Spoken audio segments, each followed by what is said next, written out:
যার সূরা কেরাত অশুদ্ধ তার নামাজ হয় না, টোটালি হয় না। আপনি 200 বছর না 2000 বছরও নামাজ পড়লে আপনার নামাজ গোড়ার ডিমও হয় না, কিচ্ছু হয় না, হবে না। এটা আপনি হবে না, আমি সাফ বললাম।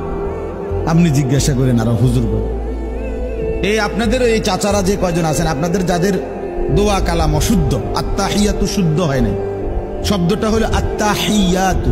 আপনি কোন আত্তাহিয়াতু, আত্তাহিয়াতু কি শব্দ হলো সুবহানাল্লাহ, সুবহানা রাব্বিয়াল আযীম। আমি সুবহানাল্লাহ, সুবহানাল্লাহ, সুবহানাল্লাহ কি? সুবহানাল্লাহ তো কোনো তাসবিহ না, কথা বোঝেন নাই আপনি?